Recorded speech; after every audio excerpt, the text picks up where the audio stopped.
এবার ইন্দ্রর সামনেই রুমার সমস্ত চক্রান্ত বানচাল করলো ছুটি। হ্যাঁ বন্ধুরা, আমরা এমনটাই দেখতে চলেছি প্রতিজ্ঞা ধারাবাহিকের পরবর্তী আপডেটে। তো চলো আর দেরি না করে বিস্তারিত জেনে আসি আমাদের জন্য কি অপেক্ষা করছে এই ভিডিওটির মূল গল্পে। সমস্ত বাধা বিপত্তি পেরিয়ে যাওয়ার পরে সন্ধ্যাবেলাতেই চলে আসে রুমার সাথে দেখা করার জন্য। আবার ঠিক সেই মুহূর্তেই রুমা বলে যে আপনার সাথে কালকে আমার খুব জরুরি একটা কাজ রয়েছে, তাই আপনাকে কালকেও আমার সাথে একবার দেখা করতে হবে। ঠিক সেই মুহূর্তেই রুমা মনে মনে বলেছে কালকেই হবে আসল খেলা। এবার সকলের সামনেই সমস্ত সত্যিটা হয়ে যাবে। আপনি আমাকে সমস্ত সত্যি বলতে বাধ্য হবেন ইন্দ্র, আর এটাই এবার আমি ব্যবস্থা করছি। কিছু গুন্ডাদেরকে দিয়ে আচ্ছা মতো কেলিয়ে সমস্ত তথ্য এবার আমি খুঁজে বের করবই। আর এই সমস্ত ভাবতে ভাবতেই তখনই ইন্দ্র বলছে ঠিক আছে আমি কালকেই তাহলে আপনার সাথে দেখা করব। অপরদিকে এই সমস্ত নিয়েই ভাবতে থাকে। ঠিক সেই মুহূর্তেই ছুটি ফোন করে ইন্দ্রকে। ঠিক তখনই বলছে আপনি আমাকে হঠাৎ করে আবার কেন ফোন করেছেন? আর এতে করে তখন অবাক হয়েছে ছুটি আর বলছে ইন্দ্রদা তুমি কার কথা বলছো? ঠিক তখন বলছে না ছুটি এমনিতেই একটা ক্লায়েন্টের কথা বলছিলাম। ঠিক তখন বলছে কিন্তু আমার যে মনে হচ্ছে অন্য কোনো রহস্য রয়েছে, সত্যি করে বলো তো কি হয়েছে?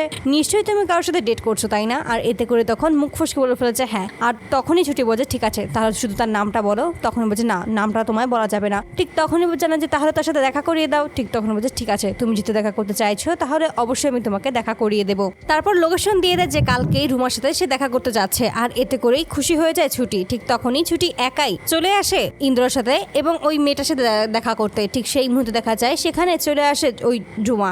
আর রুমাকে আর ইন্দ্রকে একত্র দেখে একটু অবাক হয়েছে ছুটি। ঠিক তখন বলছে এটা কি দেখছি, সত্যি সত্যি কি এই রুমা কাঞ্জিলা? না না এটা কোনোভাবেই হতে পারে না। আমার ওকে আগে থেকে সন্দেহ হচ্ছিল ও যদি আবার ইন্দ্রদার কোনো ক্ষতি করে দেয়, না এটা আমি বেঁচে থাকতে কখনোই এমনটা হতে দেবো না। আমার বাবার সাথে যা হয়েছে সেটা আমার দাদার সাথে হবে, এটা আমি কখনোই মেনে নিতে পারবো না। তাই এবার এই রুমাকে উচিত শিক্ষা দিতেই হবে আর ইন্দ্রদার সামনেই এই রুমার মুখোশামাই খুলে দিতেই হবে। ঠিক সেই মুহূর্তে চলে আসে ছুটি আর তখন বলছে রুমা ম্যাডাম যে কেমন আছেন আপনি? আর এতে করে একটু ঘাবড়ে যায় রুমা। ঠিক তখন বলছে ছুটি তুমি এখানে? ঠিক তখনই ইন্দ্র বলছে হ্যাঁ ও আসলে আপনাকে দেখতে চেয়েছিল আর তার জন্য আমি মানা করতে পারিনি, তাই ওকে এখানে আসতে বলেছি। এতে করে তখন ক্ষিপ্ত হয়ে যায় রুমার। তখন মনে মনে বলছে এই গাধাটা সবসময় গাধাই থেকে গেল, এ কখনো আর ঠিকঠাক মতো সবটা বুঝতেই পারলো না। কিন্তু আমার যে সমস্ত প্ল্যান বানচাল হয়ে গেল এখন কি হবে? না এটা কোনোভাবেই হতে দেওয়া যাবে না। যেভাবেই হোক কৌশলে সে সমস্ত কিছু আমায় জানতেই হবে ওরা কতদূর এগিয়েছে এই কেসটার ব্যাপারে। ঠিক সেই মধ্যে ছুটি বলছে আপনি নিশ্চয়ই কেসের ব্যাপারে ভাবছেন তাই না? আর এতে করে একটু ঘাবড়ে যায় রুমার। তখন বলছে কে বলেছে আমি ওই সমস্ত নিয়ে ভাবছি? আর আমি ওই সমস্ত নিয়ে কেনই বা ভাবতে যাবো বলো তো? ঠিক তখন বলছে হ্যাঁ সেটা তো বুঝতেই পারছো, তবে ইন্দ্রদা তুমি যে কত বড় ভুল করছো সেটা কিন্তু তুমি এখনো বুঝতে পারছো না। যদি তুমি এখনো বুঝতে না পারো তাহলে এই ভিডিওটা দেখো। আর ঠিক তখনই একটা ভিডিও দেখায় যেখানে দেখা যাচ্ছে যে রুমা ওই ঝুমকির সাথেই একত্র হয়ে কথা বলছে। আর এতে করে তখন স্পষ্ট হয়ে বুঝতে পারে যে আসলে ওই ঝুমকি আর রুমা একত্র হয়ে কাজ করছে।